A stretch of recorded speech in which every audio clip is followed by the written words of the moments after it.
นะโมตัสสะภะคะวะโตอะระหะโตสัมมาสัมพุทธัสสะนะโมตัสสะภะคะวะโตอะระหะโตสัมมาสัมพุทธัสสะนะโมตัสสะภะคะวะโตอะระหะโตสัมมาสัมพุทธัสสะธัมมปิติสุขังเสติวิปัสสเนนะเจตัสสะอาริยปวาดิเตธัมเมสัดารามติปันดิโตติ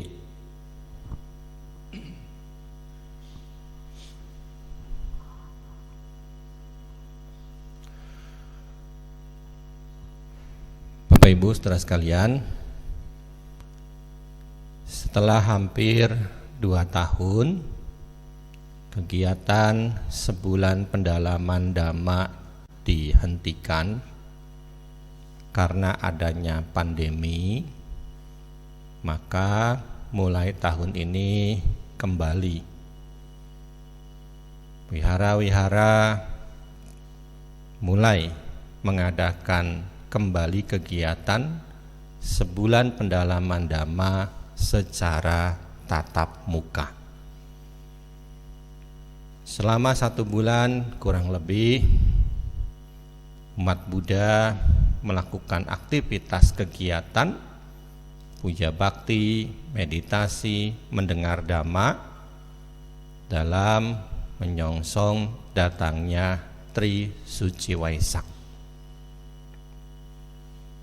Sebuah kesempatan yang berharga bagi Bapak Ibu sebagai umat Buddha untuk benar-benar belajar, untuk benar-benar mempraktikkan Dhamma dalam kehidupan sehari-hari. Bapak Ibu sekalian, dalam sebuah kegiatan puja bakti, kalau kita mau akui, puncak acaranya adalah Dhamma Desana. Hal ini bisa kita lihat dari siapa penceramahnya. Ya, kan kadang-kadang banyak umat, yuk ke wihara puja bakti. Siapa yang ceramah? Si itu. Enggak, ngantuk. Siapa yang ceramah? Si itu. Enggak, bulet-bulet. Siapa yang ceramah? Si ini. Ayo. Kadang-kadang kan masih begitu kan umat Buddha itu. Ya. Padahal sebenarnya Bapak Ibu sekalian, siapapun yang menyampaikan, cobalah kita perhatikan. Apakah pada saat mendengar Dhamma itu kita bisa menerima 5 manfaat ini atau tidak? Di dalam Dhamma Sawana Sutta, kitab suci Anguttara Nikaya kelompok 5, Sang Buddha menjelaskan ada 5 manfaat dari mendengar Dhamma. Apa 5 manfaat itu? 1.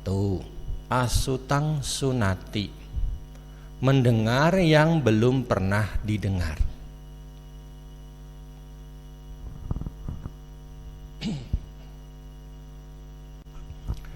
Mendengar yang belum pernah didengar. Jadi kita sebagai umat Buddha ketika ke wihara mendengarkan khotbah Dhamma, kita mendapatkan pengetahuan baru, wawasan baru tentang apa yang diajarkan oleh Sang Buddha. Mengingat harus kita akui, kita ini sebagai umat Buddha minim literasi, jarang baca buku Dhamma. Ya kan? Coba Bapak Ibu siapa yang nggak punya buku Dhammapada di sini? Punya semua ya? Punya? Nggak punya? Nggak punya buku Dhammapada? Masa? Di rumah? Nggak punya? Hah? Punya kan? Iya, kan sering dibagikan itu buku Dhammapada. Banyak kok sudah. ada terbitan dari Yayasan Dhamma Dipa Arama itu yang cetakan jadul, kemudian ada lagi yang terbitan dari Depak, ada yang terbitan dari Yayasan Sama Sayambu, ada yang terbitan dari percetakan lainnya. Biasa dibagikan cuma-cuma. Nah, sekarang yang punya dibaca nggak setiap hari?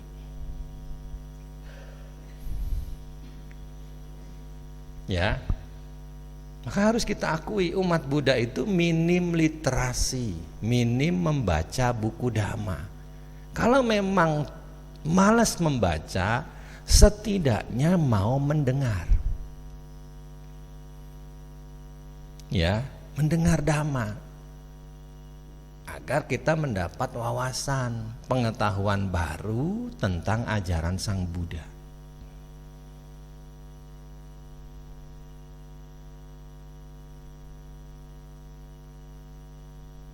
Saya sudah berapa kali khotbah di sini sudah ngasih tahu. Kitab suci Tipitaka itu sudah ada terjemahannya dalam bahasa Indonesia. Dan sudah ada dalam bentuk buku fisik, buku cetak. Juga sudah ada dalam bentuk buku elektronik. Sudah ada dalam bentuk e-book.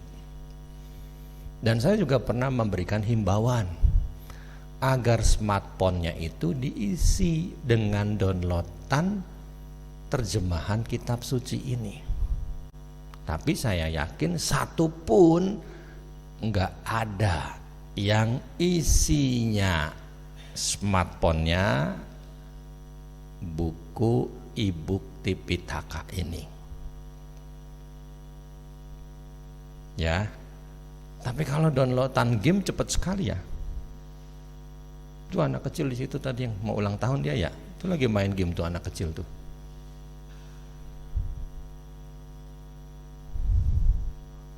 Ya, cepat sekali. Nah ini, ya, jadi kita ke wihara untuk mendengarkan dhamma, mendapat pengetahuan baru yang belum pernah kita dengar sebelumnya. Yang kedua, sudah mendengar, tapi kan belum tentu langsung memahami. Sudah mendengar, belum tentu langsung mengerti. Mendengar ulang tidak menjadi masalah. Sutang Paryoda Peti.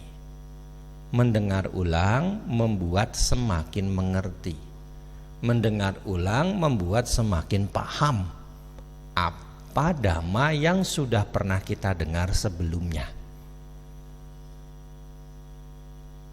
Kan orang itu menjadi cerdas, menjadi pandai karena saling mengulang apa yang memang dia pelajari. Kalau dia jarang mengulang, maka dia tidak akan bisa menangkap dengan baik apa yang dia pelajari. Murid-murid di sekolah yang cerdas adalah murid-murid yang suka mengulang kembali apa yang sudah dipelajari. Ibu-ibu contohnya, kalau lihat majalah ada resep masakan, kepengen rasanya kok kayaknya enak, resepnya kan digunting, ya kan? Kenapa? Karena pengen nyoba masak, karena pengen nyoba menu yang ada di majalah tersebut. Resepnya sudah ada. Nah, pada saat mulai masak, resep itu jadi pedoman nggak? Dilihat nggak? Dibaca nggak? Oh, bahannya ini, saya harus ke pasar beli bahan ini. Oh, saya harus nyiapin alatnya ini, ya kan? Kita masih jadikan pedoman. Oh, cara masaknya begini.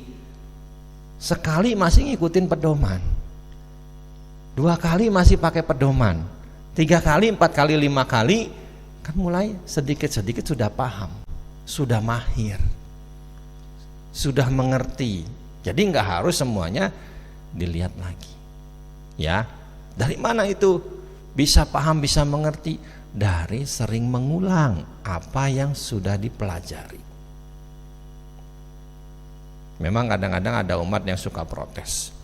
Bante, ceramahnya kok sama di wihara sana katanya. itu tidak menjadi masalah. Dengar lagi, semakin mengerti. Saya pernah ketemu dengan seorang biku bule. Dia cerita kepada kami waktu ikut bimbingan meditasi bahwa dia seringkali membaca sebuah sutta yang ada di kitab suci Majjhima Nikaya itu sampai puluhan bahkan ratusan kali. Satu sutta dia baca puluhan bahkan sampai ratusan kali. Dan setiap kali dia baca, dia selalu mendapatkan hal yang baru dari sutta yang sama yang sudah pernah dia baca sebelumnya. Ya, ini baru sekali dua kali ngulang khotbah yang sama udah komplain. Ya, ini yang kedua, manfaat dari mendengar dhamma. Nah, yang ketiga, manfaat dari mendengar dhamma adalah kankang wihanati. Kalau kita sudah makin ngerti, makin paham, makin tahu ajaran Sang Buddha, maka keraguan-raguan kita terhadap Buddha Dhamma Sangga akan hilang. Kalau keraguan-raguan hilang, apa yang muncul? Keyakinan. Sadaknya kepada Buddha Dhamma Sangga akan semakin kuat. Harus kita akui, umat Buddha yang pindah agama itu di dalam kitab komentar disebutkan karena 4 hal.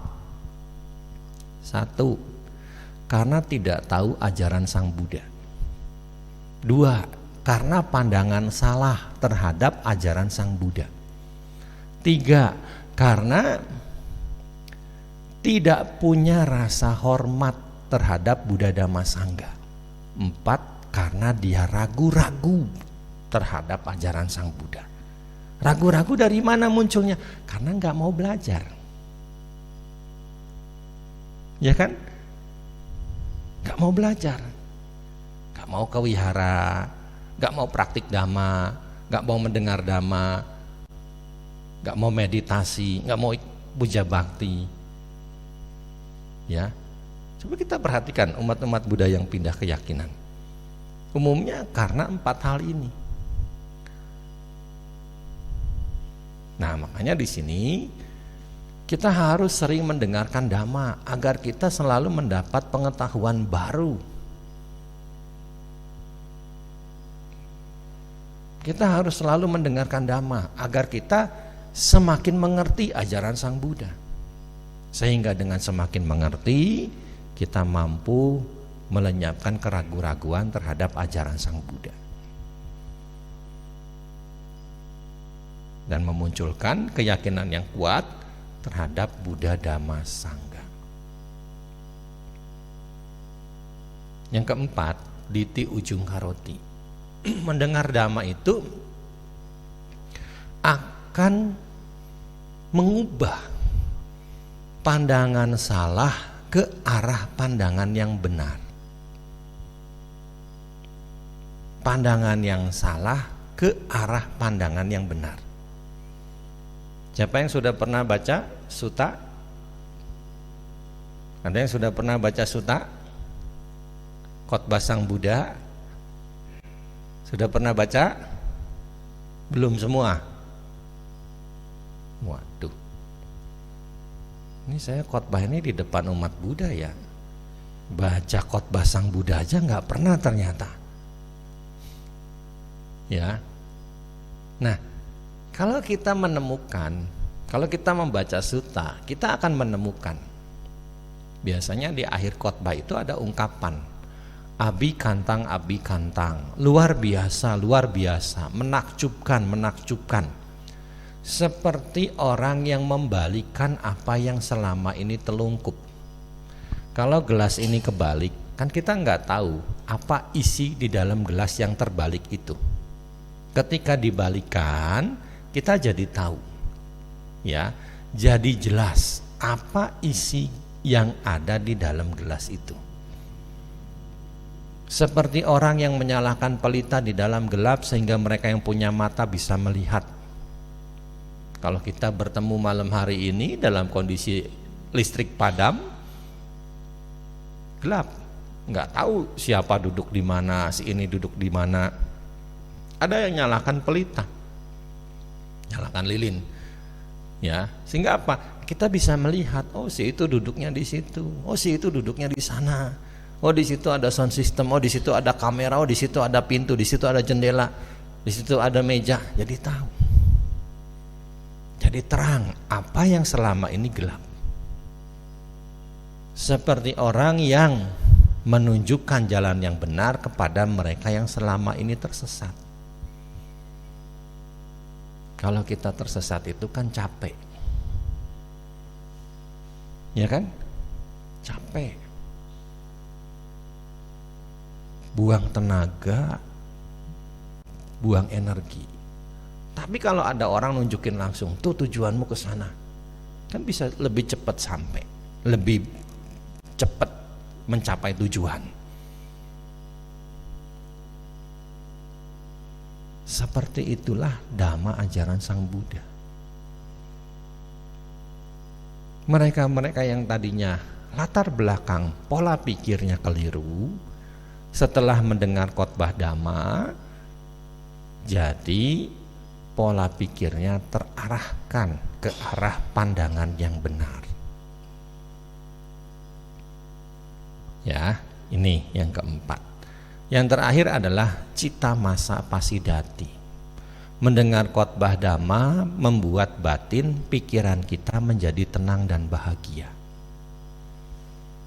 Dari mana ketenangannya? Dari pemahaman, dari keraguan-raguan yang hilang, dari pandangan salah yang tergantikan dengan pandangan benar.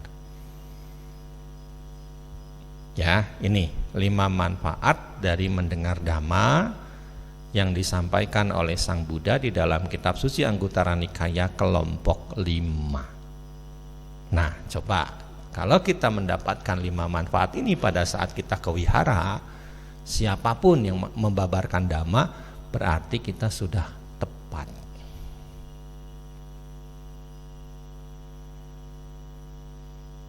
Ya, Bapak Ibu sekalian, kita akan ulas poin yang keempat. Pandangan benar. Penting untuk kita sebagai umat Buddha itu memiliki pandangan benar. Di dalam khotbahnya yang lain, Sang Buddha menyatakan, sebagaimana fajar. Tahu fajar ya? Fajar itu kalau kita pagi-pagi jam 5, setengah 6, itu kan di timur itu meronak merah, kuning-kuning, orange. Nah, itu fajar. Sebagai pertanda terbitnya matahari. Begitu pula pandangan benar sebagai pertanda munculnya jalan mulia berunsur 8.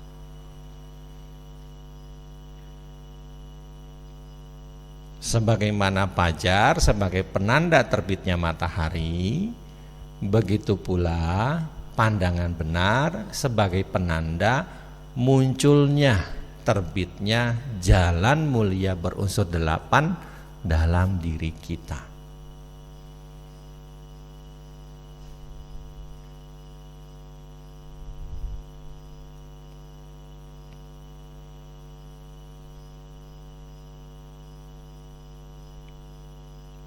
Apa itu pandangan benar?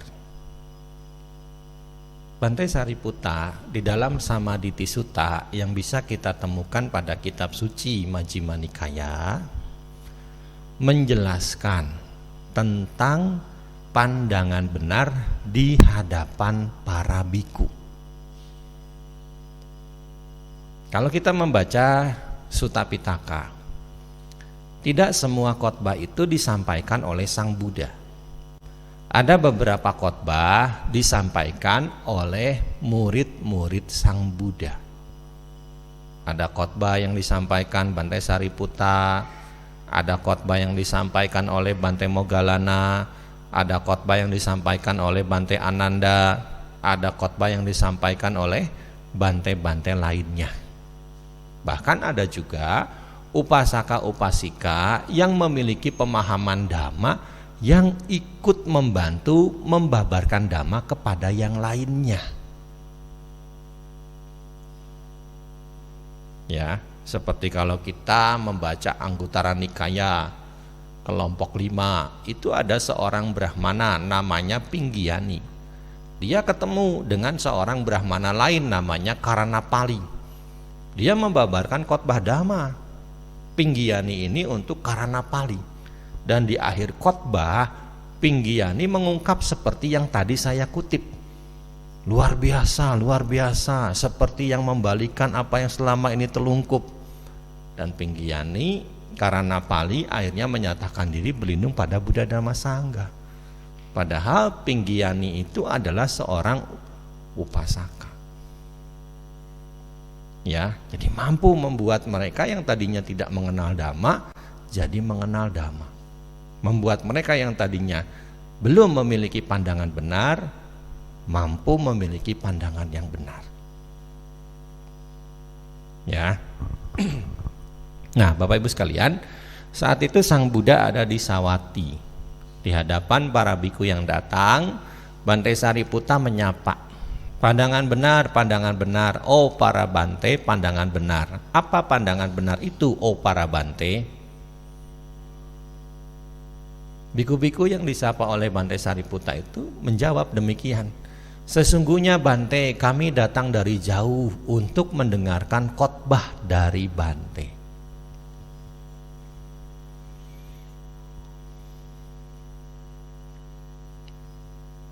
Sesungguhnya Bante, kami datang dari jauh untuk mendengarkan khotbah dari Bante.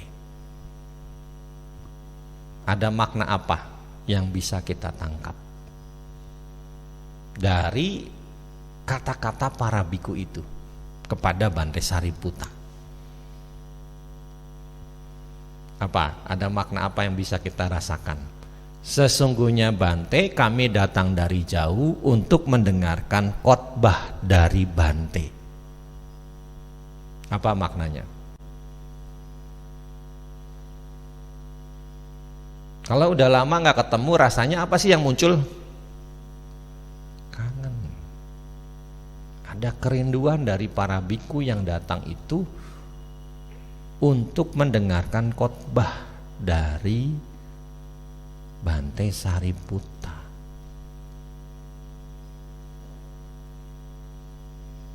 Ya, kan sama kadang-kadang umat juga udah lama nggak ketemu Bante ini, ya kan? Kok rasanya kangen, pengen mendengar dhamma dari Bantenya.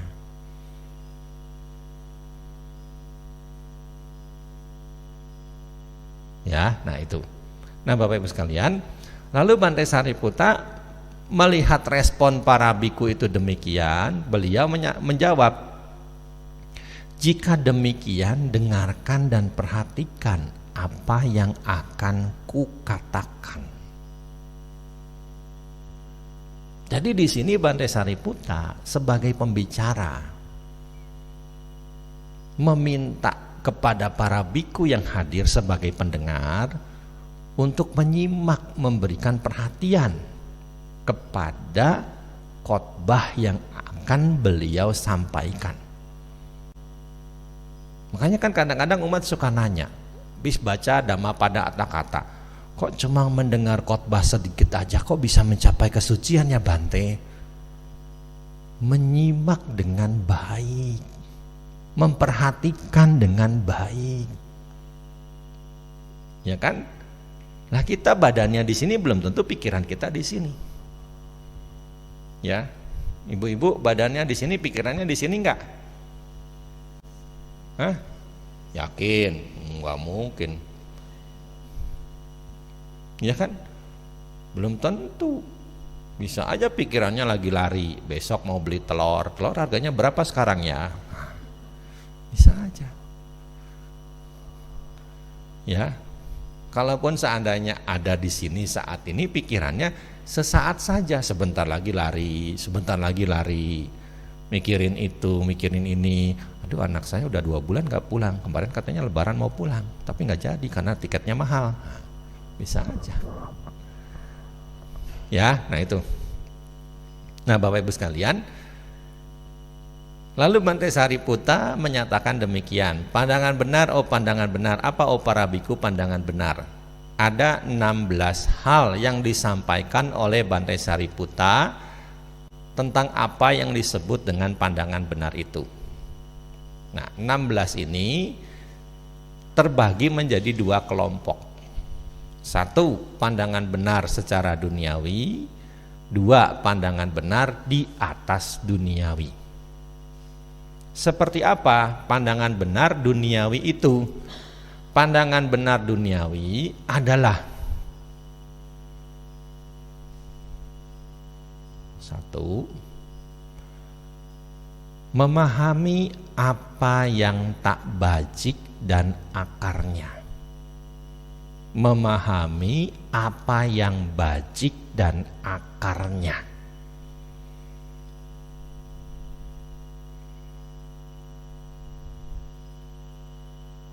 Apa yang tak bajik itu? Yang tak bajik itu, Bapak Ibu sekalian, adalah membunuh. Membunuh itu tak bajik. Mengambil apa yang tidak diberikan itu tak bajik. Melakukan perilaku seksual yang salah itu tak bajik. Berbohong itu tak bajik. Memfitnah, menghasut itu tak bajik. Berkata-kata kasar itu tak bajik. Bergosip itu tak bajik. Memiliki niat jahat itu tak bajik. Memiliki pemikiran serakah itu tak bajik. Memiliki pandangan salah itu tak bajik. Inilah hal yang tak bajik. Apa akar dari yang tak bajik ini? Akar dari yang tak bajik ini adalah loba, dosa, moha. Keserakahan, kebencian, dan kebodohan batin. Coba kita perhatikan. Orang itu bisa membunuh karena keserakahan. Ya, kan beberapa tahun belakangan kemarin sempat marak kasus pencurian dengan kekerasan, begal itu. Ya kan? Karena korbannya melawan, akhirnya dihabisi. Ya, membunuh karena keserakahan. Orang bisa membunuh karena kebencian. Ini sudah jelas. Ya kan? Ya. Nah, kemudian orang juga bisa membunuh karena kebodohan. 3-4 hari kemarin saya membaca berita di media online. Ada ibu mateni anaknya gara-gara anaknya nangis, dicekik. Ketika ditanya, kenapa kamu bunuh anakmu? Kasihan katanya, daripada nanti kalau udah gede lebih menderita. Ya, kan ini ada kebodohan di sana. Tak jarang kita pun bersikap demikian kan ya. Kenapa kamu nyembeli ayam? Ya, siapa tahu dengan saya bunuh ayamnya bisa lahir kembali di alam bahagia. Nah, itu sebenarnya kebodohan, pandangan salah. Bunuh nyamuk, ya kan? Semoga lahir kembali di alam bahagia. Nah, itu kan kebodohan. Karena kebodohan. Ya. Orang, ini kita menghadapi tahun politik. Saya ingin memberikan himbauan di sini. Karena sudah dimulai ujaran-ujaran kebencian muncul lagi. Provokasi yang berbau sentimen sara sudah dimulai lagi. Ya. Makanya kita sebagai umat Buddha tuh hati-hati.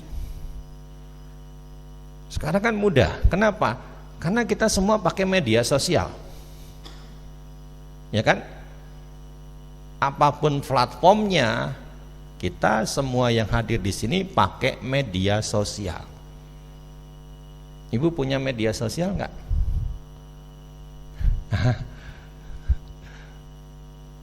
Nggak punya handphone? Punya.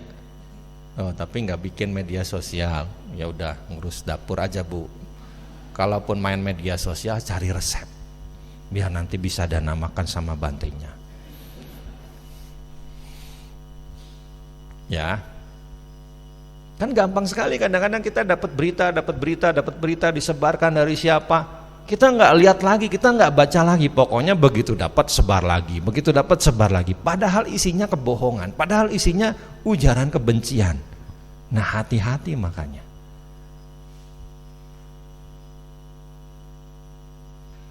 Hati-hati.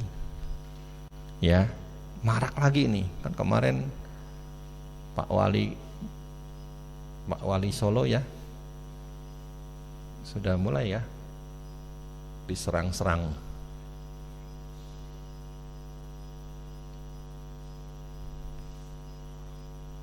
Nah, itu makanya kita harus hati-hati.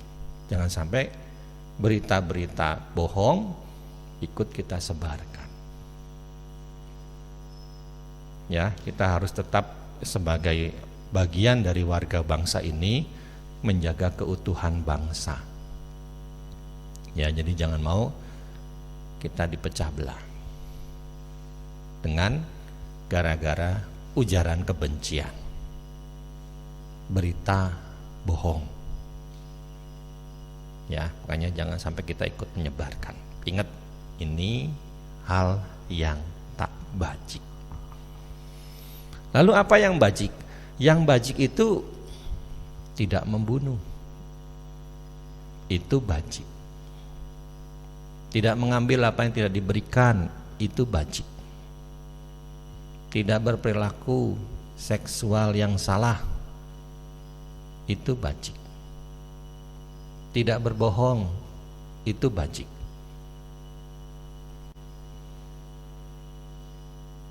Tidak menghasut, tidak memprovokasi, itu bajik. Tidak berkata-kata kasar, itu bajik. Tidak bergosip, itu bajik. Punya niat baik, itu bajik. Tidak berpikir serakah, itu bajik. Berpandangan benar, itu bajik. Apa akar dari yang bajik? Akar dari yang bajik adalah aloba adosa amoha.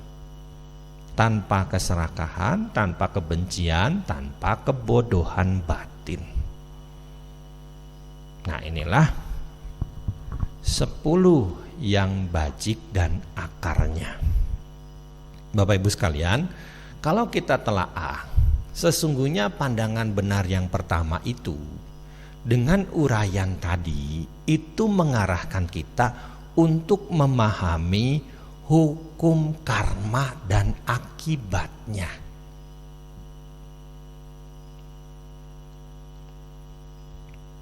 Ya, hukum karma dan akibatnya. Maka pandangan benar yang pertama adalah mengarahkan kita untuk memiliki apa yang secara istilah dhamma disebut kama sakata samaditi. Memiliki pandangan yang benar tentang hukum karma.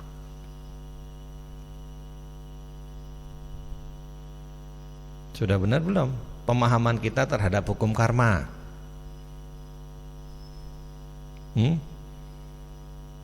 Udah yakin belum kita ini terhadap hukum karma?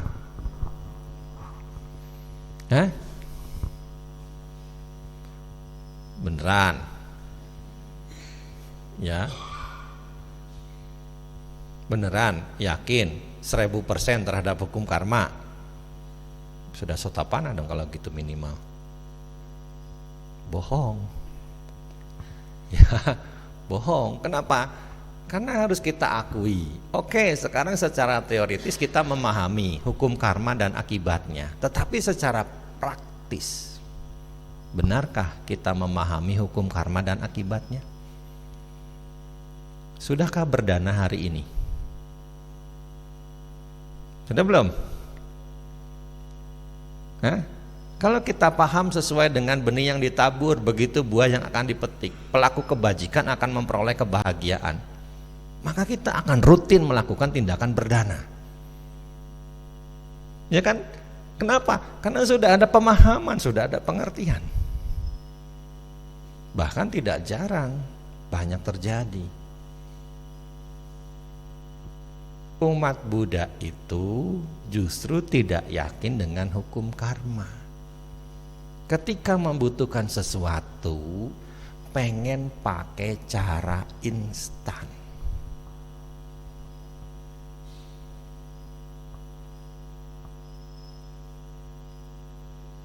Ada nggak umat Buddha yang pergi ke Gunung Kemukus? Ada nggak umat Buddha yang pergi ke Gunung Kawi?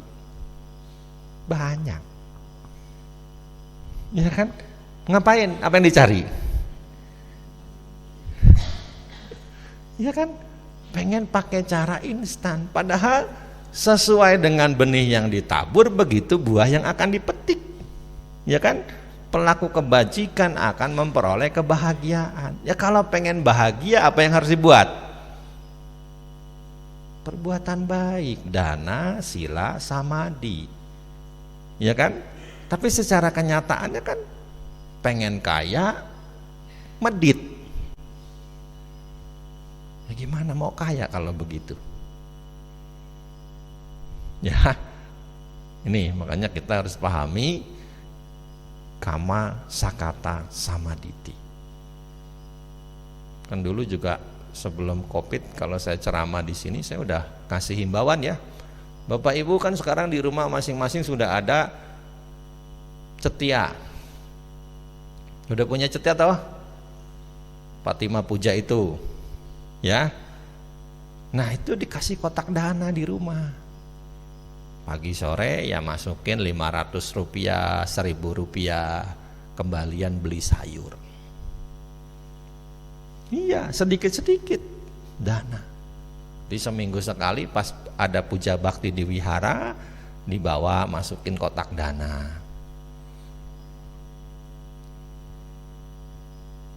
Ya, kan ringan toh, nggak kerasa 500, 1000 rupiah sehari. Pengen kaya gak sih? Di tempat lain malah kebalik.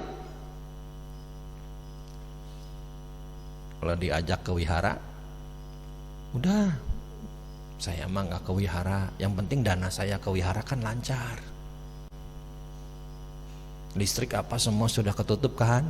Operasional mobil semua udah ketutup kan? Buatnya pada ngomong begitu. Makanya kemarin pas saya ceramah ke sana, saya bilang, Bapak Ibu murah hati, berdana, memberikan support kepada wihara. Ya. Tapi kalau Bapak Ibu nggak ke wihara belajar dhamma, kehidupan akan datang, Bapak Ibu lahir kembali jadi manusia, jadi orang kaya, tapi on. Kenapa? Nggak belajar dhamma. Ya kan? Kenapa? Karena Sang Buddha menyatakan di dalam kitab suci yang lain, belajar dhamma akan menimbulkan kebijaksanaan. Lah kalau sekarang cuma gemar berdana, ya bisa memperoleh kelahiran kembali jadi manusia dan jadi orang kaya, tapi karena nggak belajar dhamma, kehidupan akan datang jadi bodoh. Kaya tapi bodoh. Pengen nggak? Ya kan? Kan maunya kan kaya plus bijaksana. Ya, makanya harus diimbangi. Ya, jadi jangan cuma ke wihara, berdana pun harus dilakukan rutin. Biar kehidupan akan datang jadi manusia lagi, kaya plus bijaksana. Ya, jadi jangan cuma belajar dhamma semata, tapi ada praktiknya yang dilakukan dalam keseharian. Ya, ini pemahaman dhamma tentang pandangan benar yang pertama, Kama Sakata Samaditi. Ini yang disebut dengan pandangan benar secara duniawi. Nah, yang kedua itu mulai masuk pandangan benar di atas duniawi. Kenapa? Karena di poin yang kedua sampai ke 16, pandangan benar ini dikaitkan dengan jalan mulia berunsur 8. Ya, dikaitkan dengan jalan mulia berunsur 8. Duka, sebab duka, lenyapnya duka, jalan untuk melenyapkan duka. Apa yang kedua? Yang kedua adalah tentang ahara. Apa itu ahara? Ahara itu adalah makanan. Makanan, Bapak Ibu sekalian, secara agama Buddha adalah penopang kehidupan setiap makhluk. Di dalam Kumarapanha, Samanera Sopaka ditanya oleh Sang Buddha, apakah yang satu itu? Eka nama king. Samanera Sopaka menjawab, sabesata ahara titika. Yang satu itu adalah semua makhluk hidup bergantung pada makanan. Ingat sekali lagi ya, makanan itu penopang kehidupan. Nah, di dalam agama Buddha, makanan itu ada 4 macam. Ada makanan materi, makanan jasmani, kabalingkahara.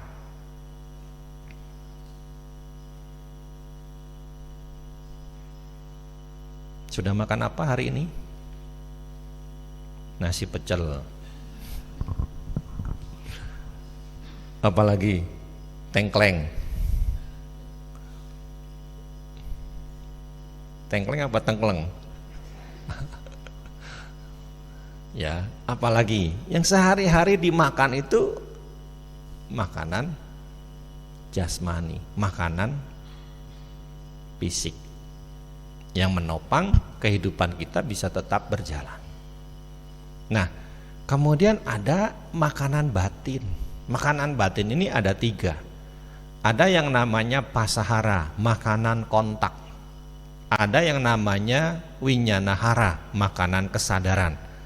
Ada yang namanya mano sancetanahara, makanan kehendak. Kita punya berapa indria? 6 indria ya. Nah, indria kita setiap saat kontak dengan objeknya.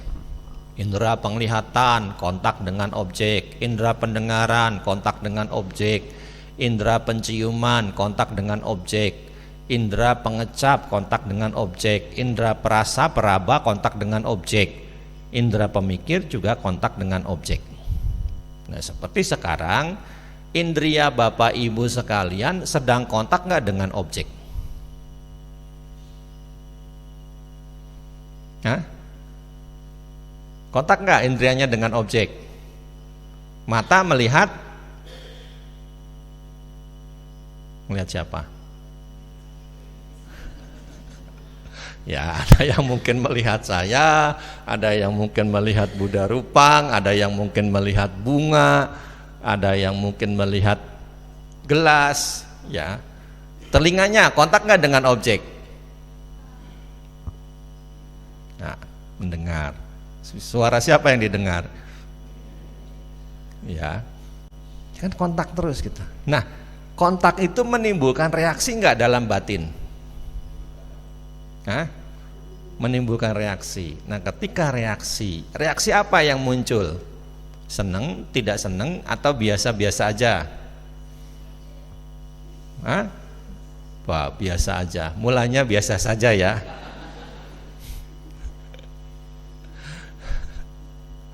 Ya, jadi reaksi ini yang akan memperpanjang proses samsara kita.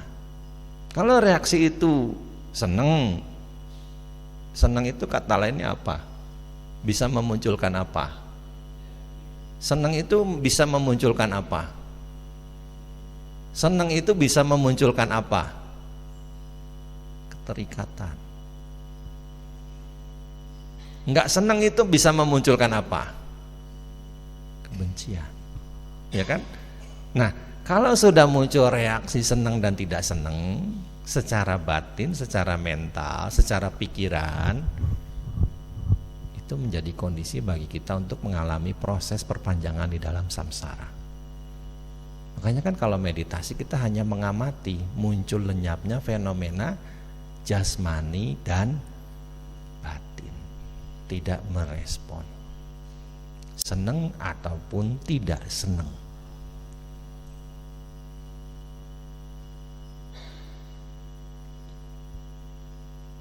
Ya, ada nggak yang lagi ngegerundel di dalam batinnya? Artinya ceramahnya lama banget.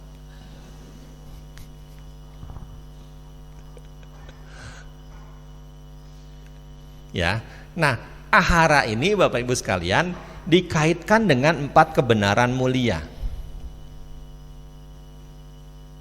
Tahu ahara, tahu sebab munculnya ahara, tahu lenyapnya ahara, tahu jalan untuk melenyapkan ahara. Tahu makanan, tahu sebab munculnya makanan, tahu lenyapnya makanan, tahu jalan untuk melenyapkan makanan. Ingat ya sekali lagi, makanan di sini sebagai hal yang dapat memperpanjang proses kehidupan, baik itu sebagai manusia kita saat ini maupun sebagai makhluk hidup di dalam samsara. Apa jalan untuk melenyapkan makanan? Ingat, dikaitkan dengan 4 kebenaran mulia.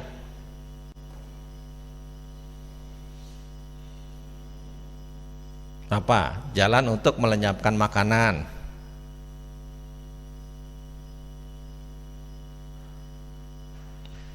Hah? Apa jalan untuk melenyapkan makanan? Tadi sebenarnya saya udah nyebutin, sebagaimana fajar menjadi penanda terbitnya matahari, pandangan benar itu menjadi penanda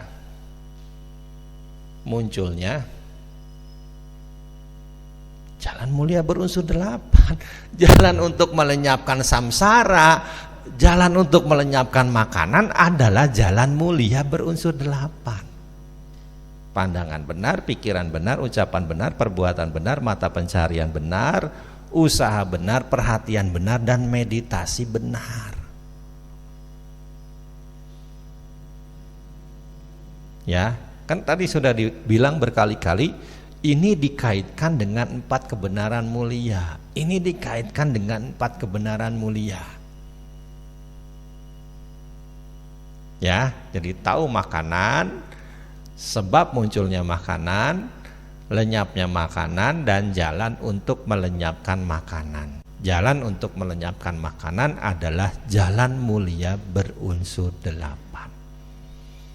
Nah, yang ketiga adalah tentang 4 kebenaran mulia itu sendiri. Pandangan benar yang ketiga adalah tentang 4 kebenaran mulia itu sendiri. Duka, sebab duka, lenyapnya duka, dan jalan untuk melenyapkan duka. Yang keempat sampai ke-15 itu adalah 12 paticca samuppada. Ada yang hafal 12 paticca samuppada?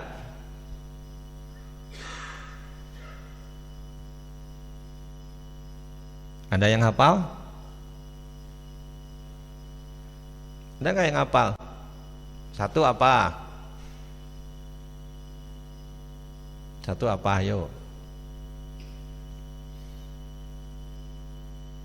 12 paticca samuppada apa? Satu apa?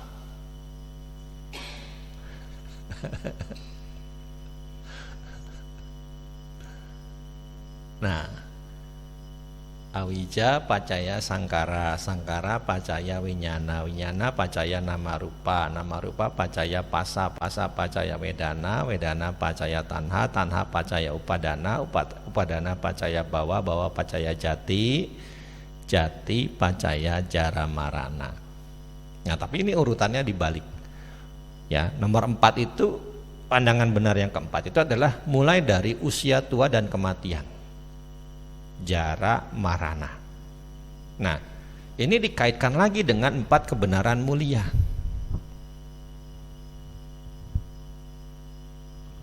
Tahu usia tua kematian, tahu sebab munculnya usia tua kematian, tahu lenyapnya usia tua kematian, tahu jalan untuk melenyapkan usia tua kematian. Apa jalan untuk melenyapkan usia tua kematian?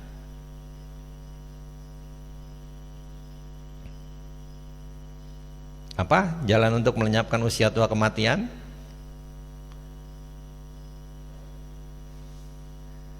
Hah? Apa jalan untuk melenyapkan usia tua kematian? Sama seperti jalan untuk melenyapkan makanan. Jalan mulia berunsur 8. Kalau kita ingin mengakhiri penderitaan, jalannya tuh nggak ada yang lain selain jalan mulia berunsur 8. Ya, jadi nggak ada jalan yang lain. Jangan mikir yang susah-susah. Apa ya jalannya ya? Gak usah. Jalan untuk melenyapkan penderitaan itu adalah jalan mulia berunsur 8. Di dalam sutta yang lain disebutkan realisasi daripada pelaksanaan jalan mulia berunsur 8 itu memunculkan 2 poin berikutnya. Apa? Samanyana, samawimuti, pengetahuan benar dan kebebasan benar. Sebentar lagi Wesak. Apa lagu yang sering dinyanyikan? Malam suci Wesak. Di situ kan sudah ada istilah samanyana.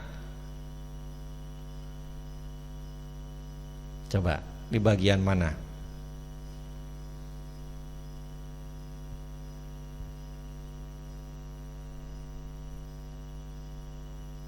Bisa nggak nyanyi malam suci Wesak?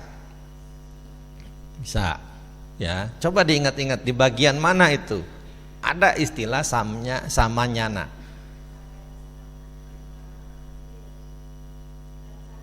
Nah itu kan Bante Giri nulisnya pakai bahasa Sanskerta.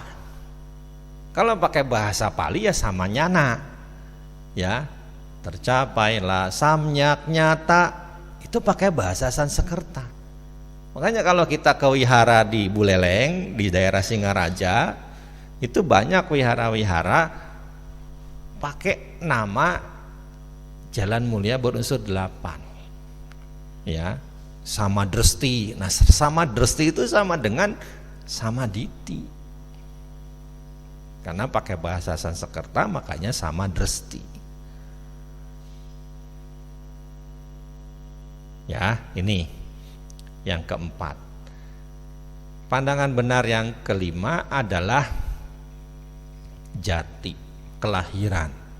Tahu kelahiran, tahu sebab kelahiran, tahu lenyapnya kelahiran, tahu jalan untuk melenyapkan kelahiran. Apa jalannya? Nah, jalan mulia berunsur 8. Ya. Nah, nanti terus sampai ke awija. Tahu awija, sebab munculnya awija, lenyapnya awija, jalan untuk melenyapkan awija. Apa jalan untuk melenyapkan awija? Jalan mulia berunsur 8. Udah itu aja jalannya, nggak usah nyari jalan lain. Ya, nah yang ke-16 yang terakhir adalah asawa. Noda batin. Noda batin itu ada 3. Noda batin berupa keinginan indria, noda batin berupa keinginan lahir kembali di alam bahagia, noda batin berupa kebodohan batin.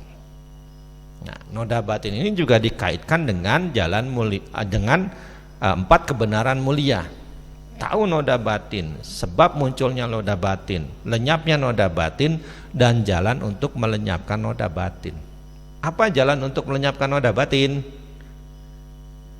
Jalan mulia berunsur 8. Nah, inilah pandangan benar yang diulas di dalam Samaditi Sutta, kitab suci Majjhima Nikaya, sebuah khotbah yang dibabarkan oleh Bante Sariputta.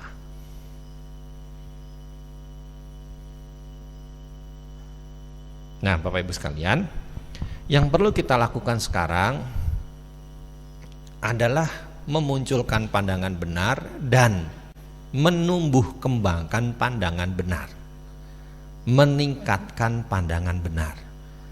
Kenapa? Karena seperti tadi sudah disebutkan, memiliki pandangan benar itu penting. Di dalam Anuggahita Sutta, kitab suci Anguttara Nikaya kelompok 5 juga disebutkan demikian.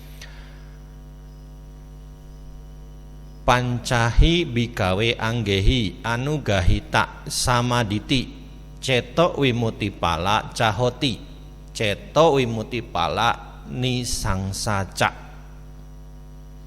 Panya wimutipala cahoti panya wimutipala nisangsaca. Ketika pandangan benar dibantu oleh 5 faktor, maka pandangan benar itu memiliki kebebasan pikiran sebagai buahnya. Kebebasan pikiran sebagai buah dan pahalanya. Kebebasan melalui kebijaksanaan sebagai buahnya. Kebebasan melalui kebijaksanaan sebagai buah dan pahalanya.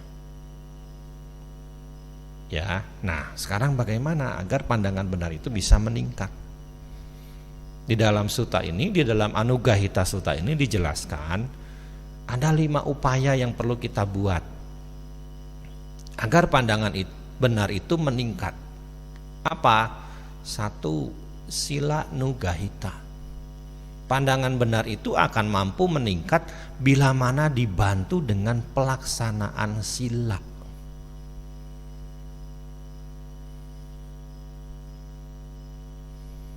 Ya, pandangan benar itu akan mampu meningkat bila mana dibantu dengan pelaksanaan sila. Sehari-hari Bapak Ibu melatih 5 latihan sila. Hari Uposatha ditingkatkan jadi 8. Tujuannya biar apa? Biar pandangan benarnya meningkat. Nanti kalau ada liburan, ikut meningkatkan lagi silanya jadi 10. Ya, latihan jadi samanera sementara. Ya sudah ikut latihan jadi samanera sementara 10 sila, ditingkatkan lagi silanya jadi 227 sila. Ya, ditingkatkan terus. Kan sudah ada toh program biku sementara juga, bukan cuma samanera sementara. Boleh, kan sekarang jadi biku 2 minggu boleh, jadi biku 1 bulan boleh, jadi biku 3 bulan boleh. Ada kan programnya. Nanti tanggal 27 Mei ini kan akan dilakukan penasbisan biku sementara selama program Wesak. Bukan cuma program Pabaja Samanera sementara, tapi ada juga program biku sementara. Ya, jadi untuk meningkatkan pandangan benar diupayakan dengan cara meningkatkan latihan silanya.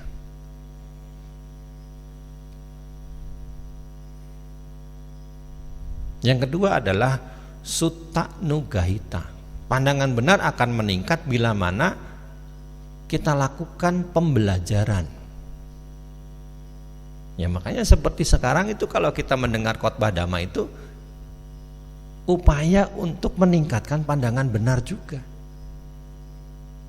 Kan sebagaimana tadi di awal saya sudah mengutip Dhamma Sawana Sutta, 5 manfaat mendengar Dhamma. Kan di situ ada poin di mana pandangan benar, ya, manfaat dari mendengar Dhamma adalah memiliki pandangan benar. Ya, makanya setiap kali ada kesempatan untuk mendengarkan khotbah Dhamma, lakukan kesempatan tersebut dengan sebaik-baiknya.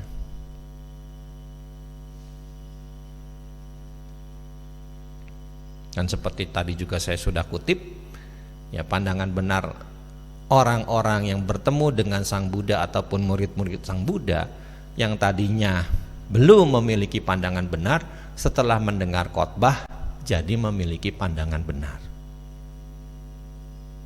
Ya seperti contoh kalau kita membaca Dhamma Cakkappavattana Sutta, Itu kan sudah jelas ketika Sang Buddha bertemu kembali dengan Pancawagya Bhikkhu. Beliau tidak langsung membabarkan 4 kebenaran mulia. Tapi Sang Buddha melakukan pengalihan pandangan para bhikkhu tersebut, Pancawagya tersebut, 5 pertapa tersebut. Dengan cara bagaimana? 2 hal ekstrim harus dihindari oleh mereka yang telah menempuh kehidupan sebagai samana. Memuaskan nafsu dan menyiksa diri. Kita harus ingat kenapa Pancawagya itu meninggalkan Bodhisatta Petapa Gotama seorang diri.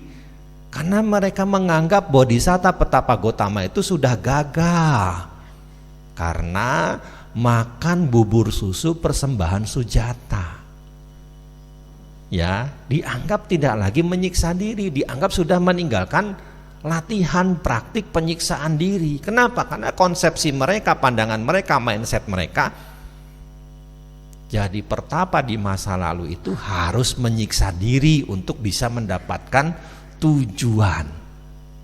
Nah, maka ketika Sang Buddha ketemu dengan Pancawagya, 2 hal ekstrim harus dihindari oleh mereka yang telah menempuh kehidupan sebagai pertapa. Memuaskan nafsu dan menyiksa diri. Lalu Sang Buddha memberi solusi. Apa? Ada para bhikkhu jalan tengah yang telah sempurna diselami oleh Tathagata, yang membuka mata batin, menimbulkan pengetahuan, ketenangan batin, kedamaian, sampai pencapaian nibbana. Apa para bhikkhu? Jalan tengah itu tiada lain adalah jalan mulia berunsur 8. Ya, jadi dari mendengar, dari belajar, itu bisa meningkatkan pandangan benar kita. Ya, ini yang kedua. Yang ketiga, pandangan benar akan meningkat bisa kita upayakan dengan Sakaca Nugahita, diskusi, tanya jawab. Nah, yang perlu diperhatikan ketika kita akan melakukan diskusi atau tanya jawab Dhamma, di dalam Katawatu Sutta, kitab suci Anggutara Nikaya kelompok 3 disebutkan 3 hal ini hendaknya kita perhatikan ketika kita akan diskusi. 1, orang yang diskusi dengan kita itu minimal 1 level pengetahuannya, pemahamannya. Ya kan capek kalau kita ngomong tanya jawab sama orang yang nggak nyambung. Ya kan capek. Ya minimal yang setara, yang selevel dengan kita. Ya. Yang kedua, mereka yang diskusi dengan kita itu tidak merendahkan kita.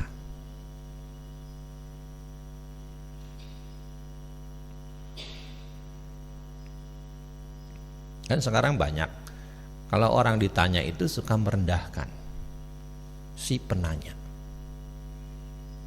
Ya kan? Jadi jangan sampai ketika diskusi dimulai, tanya jawab dibuka, respon jawaban dari si narasumber itu malah merendahkan.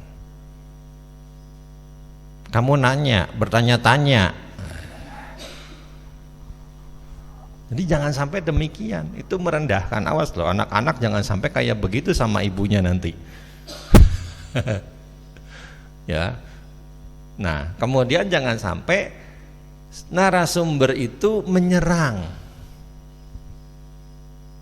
peserta diskusi.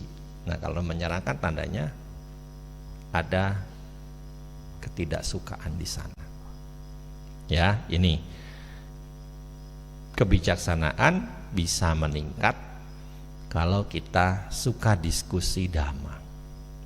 Nah, yang keempat, kebijaksanaan akan meningkat dengan Samatha Nugahita, latihan meditasi samatha, latihan meditasi ketenangan.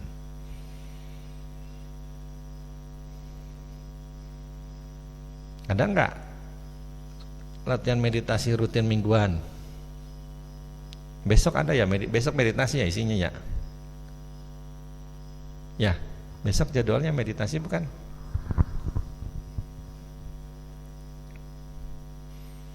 Ya, dirutinkan itu, diikuti dengan kesungguhan juga. Ya, untuk apa? Agar meningkatkan pandangan benar.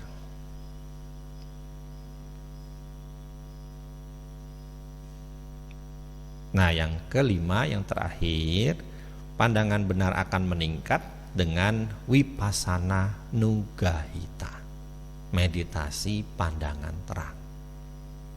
Ya, kan di sini seringkali ada latihan meditasi 3 hari, latihan meditasi 1 minggu, latihan meditasi 10 hari. Nah, itu bisa diikutin. Untuk apa? Agar bisa mendapatkan pandangan benar. Ya, kenapa? Karena umumnya kalau sudah meditasi intensif, arahnya adalah ke meditasi vipassana, meditasi pandangan terang. Nah, inilah Bapak Ibu sekalian, 5 cara yang bisa kita lakukan agar pandangan benar yang ada dalam diri kita mampu meningkat, berkembang dengan baik hingga menuntun kita menuju tujuan tertinggi. Ya, maka dari itu marilah kita upayakan agar 5 cara ini bisa kita praktikkan dalam keseharian. Di dalam Dhammapada disebutkan Dhammapiti Sukang Seti Vipassanena Cetasa Arya Pawadite Dame Sada Ramati Pandito. Ia yang mengenal Dhamma akan hidup bahagia dengan pikiran tenang. Orang bijaksana selalu bergembira dengan ajaran yang dibabarkan oleh para mulia. Semoga apa yang disampaikan bermanfaat. Terima kasih atas perhatiannya. Sabbe sata bonskitata. Semoga semua makhluk hidup berbahagia.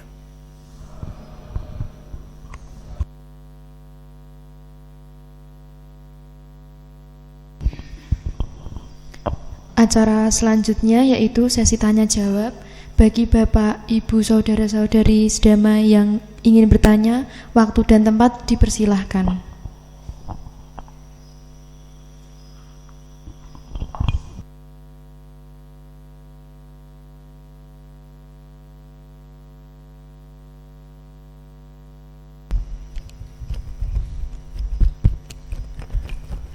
Selamat malam Bante, Namo Buddhaya. Bante, di Jalan Mulia berunsur 8 itu ada mata pencaharian dan benar dan daya upaya benar. Mohon jelaskan Bante, pencaharian benar dan daya upaya benar. Terima kasih. Ya, mata pencarian benar adalah mata pencarian yang bagi upasaka upasika itu tidak melakukan 5 macam perdagangan salah. Ya, ada 5 macam yang namanya mica wanija, 5 macam perdagangan salah yang hendaknya dihindari oleh upasaka upasika. Dagang daging, dagang makhluk hidup, ya termasuk dagang manusia. Ya, kan kita mengetahui di Asia itu kasus traffickingnya tinggi loh. Ya, makanya kan kemarin di Kamboja ya, orang Indonesia berapa orang itu kan, nah, itu tertahan itu. Kenapa? Itu kan perdagangan manusia, perdagangan organ tubuh manusia pun ada. Ya, tidak berdagang makhluk hidup, tidak berdagang daging, tidak berdagang senjata, tidak berdagang racun, tidak berdagang minuman keras. Ya, ini bagi upasaka upasika hendaknya menghindari 5 macam perdagangan salah ini. Kalau dagang gergaji, dagang golok, dagang linggis, itu alat pertukangan, bukan senjata ya. Itu alat pertukangan. Biku pun boleh memiliki alat pertukangan seperti itu. Ya. Kalau seandainya alat pertukangan itu digunakan untuk kejahatan, bukan salah si penjual. Ya, itu salah si penggunanya. Nah, kemudian bagi biku juga harus punya mata pencarian benar. Ya, jadi jangan dikira mata pencarian benar itu buat perumah tangga saja. Biku pun dalam upaya dia mendapatkan 4 kebutuhan pokok itu bagaimana? Ini pun harus diperhatikan. Ya, di dalam Suci Muki Sutta disebutkan biku itu tidak boleh mendapatkan 4 kebutuhan pokok dengan meramal garis tanah. Ya, meramal garis tanah.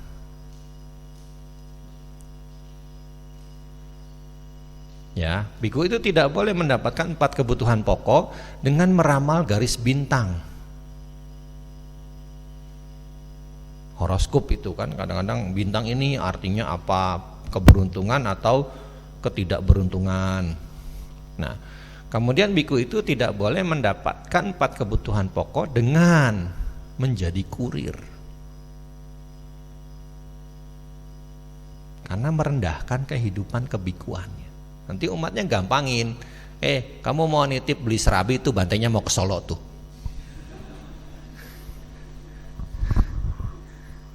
Iya kan, jadi gampangin ya kan, ngerasa deket gitu kan, ngerasa akrab, jadi bikunya seperti pembantunya gitu. Nah kemudian yang keempat, biku tidak boleh mendapatkan 4 kebutuhan pokok dengan meramal ramalan lainnya. Misalkan ketemu orang, mana lihat garis tangannya, nah, itu nggak boleh. Ketemu orang diliatin, oh ini hidungnya hidung mujur nih, ini mukanya muka hoki nih, nah, misalkan gitu. Ya, ini mata pencarian benar itu berhubungan dengan bagaimana kita berpenghidupan sehari-hari. Nah, sedangkan kalau usaha benar itu ada 4. Usaha menghilangkan perbuatan buruk yang sudah sering dilakukan. Usaha mencegah jangan sampai perbuatan buruk yang belum ada menjadi ada. Ya, yang ketiga, usaha agar meneruskan perbuatan baik yang sudah sering dilakukan. Usaha agar memunculkan perbuatan baik yang belum dilakukan. Ya, jadi itu yang disebut dengan usaha benar. Ya, ada yang namanya pencegahan, ada yang namanya pengembangan. Ya, bisa dimengerti ya, bedanya di situ.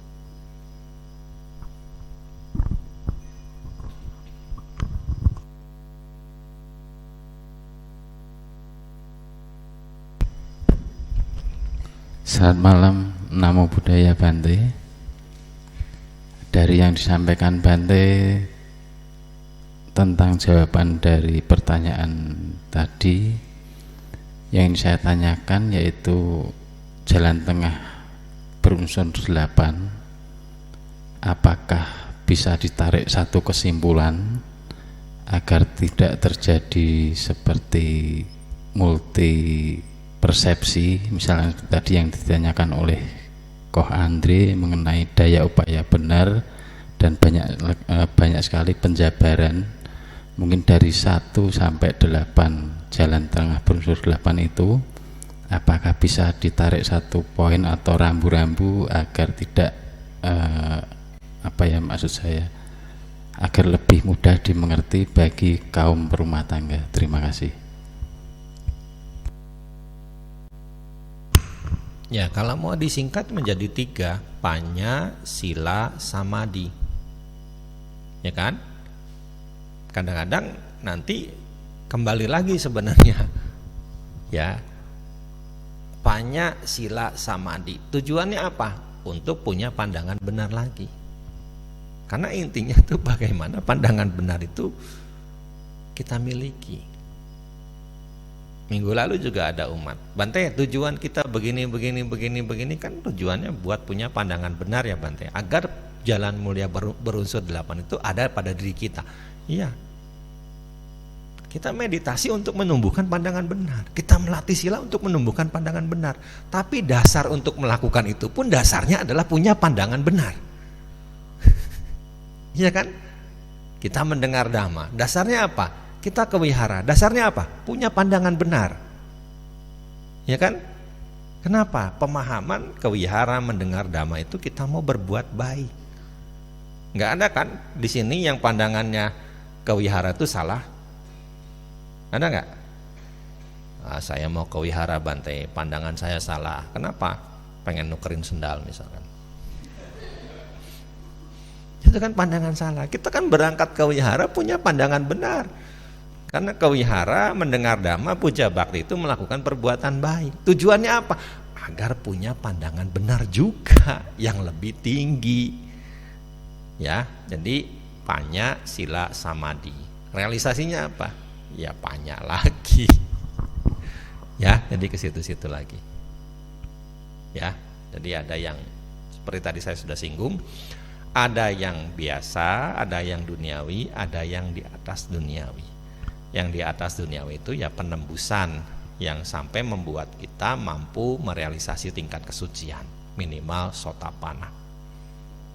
Ya, demikian.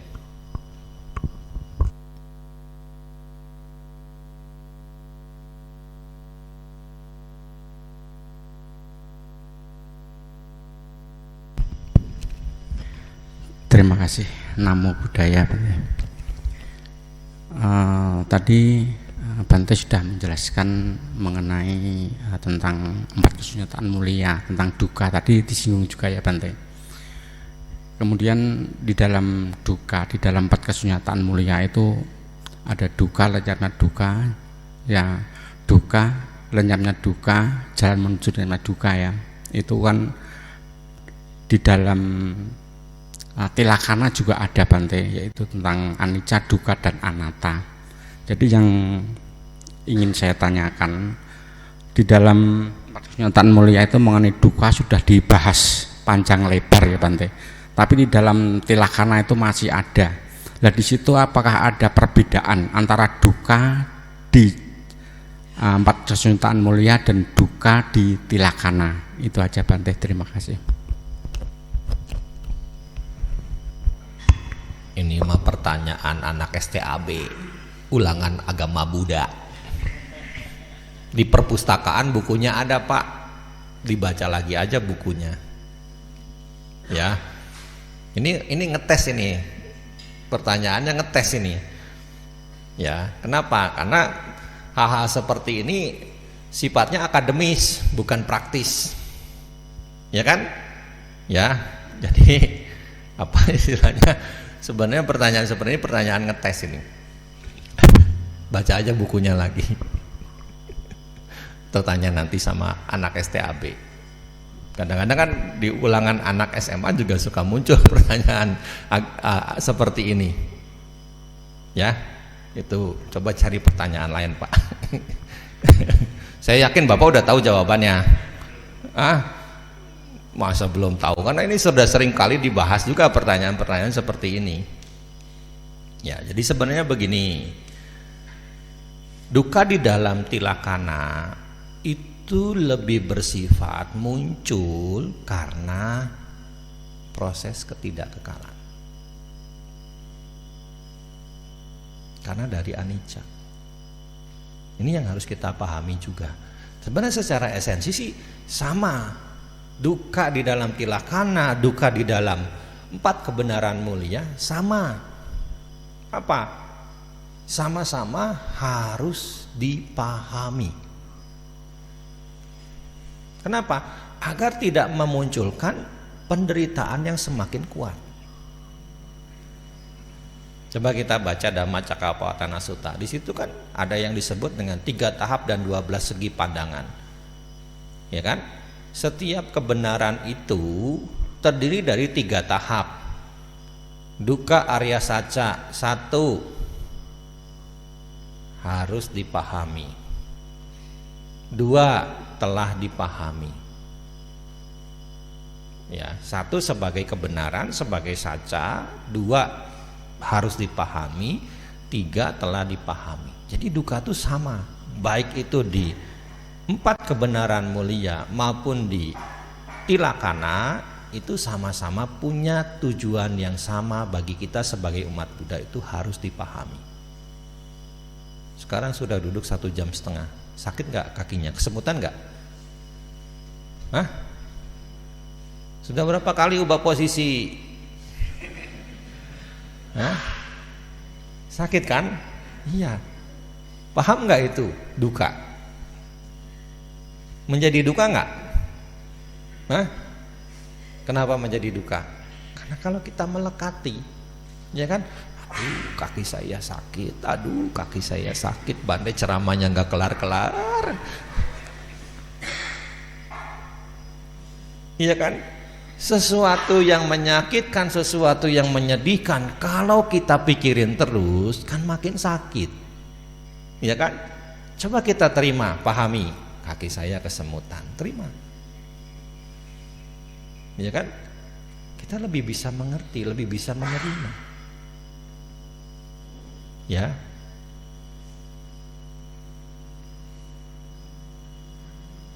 Itu sebenarnya nanti ada keterkaitannya. Bapak ikut Pak Baja dah. Ada istilahnya itu. Apa? Yang anicang tang dukang, yang dukang tang anata. Itu ada istilahnya seperti itu. Udah ikut Pak Baja belum? Udah pernah ikut Pak Baja belum? Ya nanti ikut Pak Baja. Itu di Tanah Putih, nanti saya ngajar. Bulan Juli ya. Bulan Juli. Itu pelajaran teoritis sebenarnya. Ya, demikian.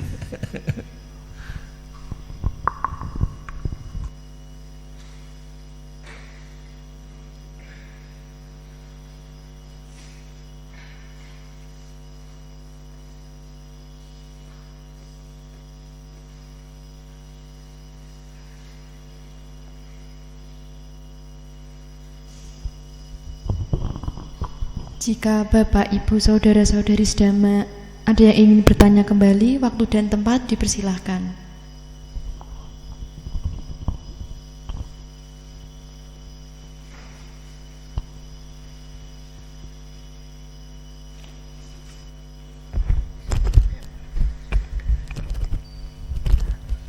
Karena nggak ada yang tanya, saya lanjutin lagi Bante pertanyaannya. Ini masih berhubungan dengan pencarian benar, Bante. Beberapa hari yang lalu teman saya datang ke saya. Dia sepertinya Buddhis tapi KTP aja. Dia punya usaha seperti yang Bante jelaskan tadi. Ada salah satu usaha yang dilarang. Terus dia diskusi sama saya.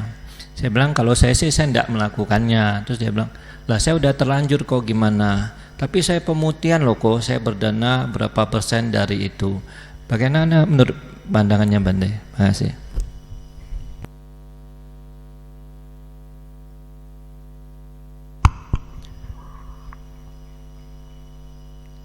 Kalau kita melakukan kesalahan, lalu kita melakukan perbuatan baik, bukan berarti kesalahan itu akan mengimpaskan, akan impas dengan perbuatan baik yang kita lakukan. Tidak. Ya, karma akan berjalan sesuai dengan kondisinya. Ya, kejahatan tetap akan memberi akibat, perbuatan baik akan memberi akibat. Cuma memang dengan berbuat baik yang baru, akibatnya yang harusnya lebih berat, ini dengan adanya perbuatan baik menjadi lebih enteng. Kalau itu perbuatan jahatnya di stop, kalau masih diteruskan, ya akan berjalan terus. Ya, akan berjalan terus. Makanya kalau memang sekarang sudah mulai usaha seperti itu, ya pelan-pelan kan keuntungannya ada, mulai digunakan untuk alih profesi. Jadi jangan diterusin terus begitu aja. Itu akan menimbulkan efek yang makin berat nanti. Kan kejahatan itu buah atau akibatnya terpengaruhi juga oleh adanya rutinitas dari aksi yang dilakukan. Ya, sudah tahu itu keliru, sudah tahu itu salah, tapi masih terus-menerus dilakukan. Nah, itu berarti kan ada pandangan yang keliru di sana. Ya, jadi bukan berarti dengan kan keuntungannya saya pakai buat dana, kan keuntungannya saya pakai buat beramal. Ya tetap, ya itu masing-masing berjalan sendiri sesuai dengan kondisinya. Ya, ahli profesi.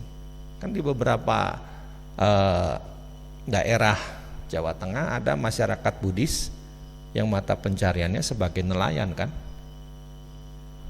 Ya, nah makanya kalau kita ke sana kita jarang ceramah tentang sila, paling ya penekanannya profesi, ahli profesi, pendidikan anak-anaknya ditingkatkan. Ya kan, nanti kalau anak-anaknya bisa jadi dokter kan nggak mungkin lagi melaut, ya kan? Kalau anak-anaknya sudah jadi sarjana, yang memang misalkan jadi sarjana pertanian kan nggak lagi ke laut. Ya, jadi itu diarahkan untuk ahli profesi dari profit yang dia dapatkan.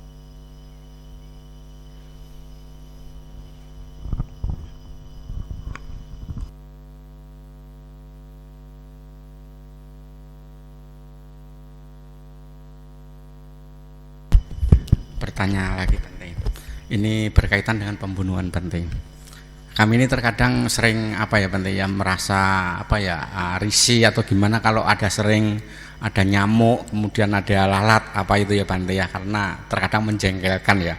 Kemudian kita itu sering melaksanakan pembunuhan tapi dengan doa Bante, doa kita sabe sata bawanto sukitata. Nah, itu apakah kalau kita membunuh dengan kebencian, dengan membunuh dengan ada doanya, itu apakah karma kita itu akan sama ya Bante? Terima kasih Bante. Sebenarnya tadi sudah saya singgung ya. Kita membunuh nyamuk dengan dalih biar lahir kembali di alam bahagia. Ya kurang lebih kan seperti itu. Itu juga ada pandangan yang salah. Itu melakukan kejahatan dengan dasar kebodohan. Dengan dasar yang moha gitu. Ya, jelas ya. Bukan berarti ketika kita nyembeli ayam sambil gerek lehernya itu sabesata bantu sukitata, sabesata bantu sukitata, karma buruknya jadi hilang. Justru kalau memang sabesata bantu sukitata, kita tidak akan mengambil pisau untuk menyakiti makhluk hidup yang lain. Ya, justru kalau kita punya cinta kasih itu apa sih? Cinta kasih itu kan mengharapkan orang lain, makhluk lain mendapatkan kebahagiaan, bukan malah menyakitinya. Ya, itu cinta kasih. Kalau memang sambil sabesata bantu sukitata, berarti sudah ada pelecehan dhamma di sana. Penistaan dhamma di sana. Sambil gorok leher ayam, sabesata bantu sukitata. Itu penistaan dhamma itu. Ya, jadi kalau memang istilahnya bisa dihindari, lebih bagus ya dihindari. Ya begitu ya, jadi jangan sampai ngeprok nyamuk sambil sabesata bantu sukitata.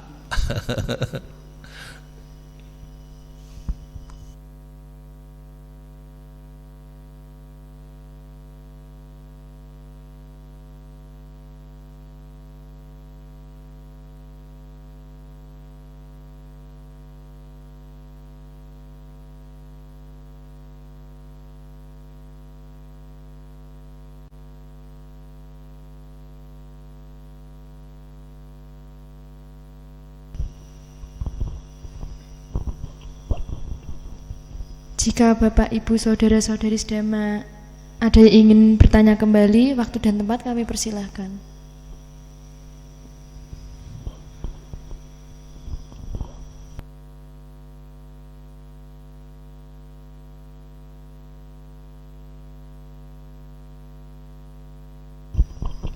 Baik, apabila dari umat tidak ada yang ingin ditanyakan, apakah dari Bante ingin menambahkan kesimpulan pada Dhamma kelas malam hari ini?